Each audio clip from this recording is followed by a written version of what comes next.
বেলাগাম মন্তব্য বিজেপি নেতা অর্জুন সিং এর। ব্রাত্য বসুকে ফেলে পেটানো দরকার। আমি তো আর বিধানসভায় ছিলাম না, থাকলে আমি ব্রাত্যকে বুঝিয়ে দিতাম। বাংলাদেশের তুলনা ভারতের সঙ্গে করছে। একজন মন্ত্রী হিসেবে কিভাবে এটা বলতে পারেন? বেলাগাম মন্তব্য বিজেপি নেতা অর্জুন সিং এর।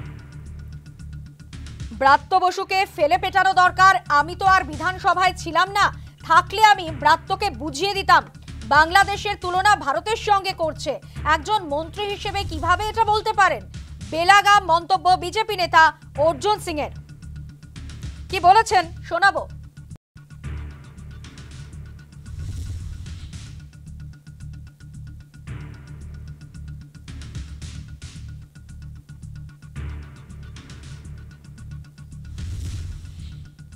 ব্রাত্য বসুকে না ফেলে পেটানো দরকার ছিল।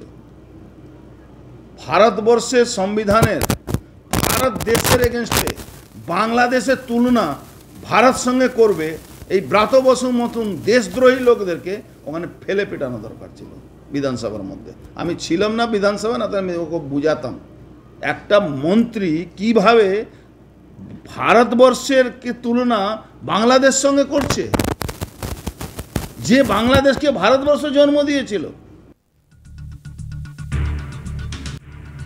আপনাদের যে বক্তব্য আমরা শোনালাম বিজেপি নেতা অর্জুন সিং এর বেলাগাম মন্তব্য।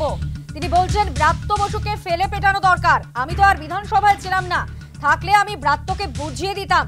বাংলাদেশের তুলনা ভারতের সঙ্গে করছে। গতকাল ব্রাত্য বসু কি বলেছিলেন শোনাবো আপনাদের। 1971 25 মার্চে পাকিস্তান সেনাবাহিনী খান সেনার দল ঢাকা ক্যান্টনমেন্ট থেকে বেরিয়ে নিরীহ সাধারণ নিজের রাষ্ট্রের বাঙালির উপর গুলি চালিয়েছিল কি চালায়নি? 25 মার্চের ঘটনার যদি পাকিস্তান সেনাবাহিনীকে আমি যদি নিন্দা করে থাকি, আমি বেশ করেছি, আবার করব। পাকিস্তানি সেনাবাহিনী সেদিন যেটা চালিয়েছিল একটা বর্বর অমানসিক ঘটনা। পাকিস্তান সেনাবাহিনীর সঙ্গে উনি যদি ভারতীয় সেনাবাহিনীকে একাকার করে দিতে চান, তাহলে উনি হয়তো ডোনাল্ড ট্রাম্প। 25 মার্চে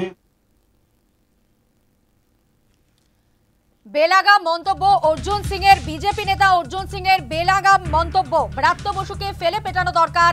আমি তো আর বিধানসভায় ছিলাম না, থাকলে আমি ব্রাত্যকে বুঝিয়ে দিতাম।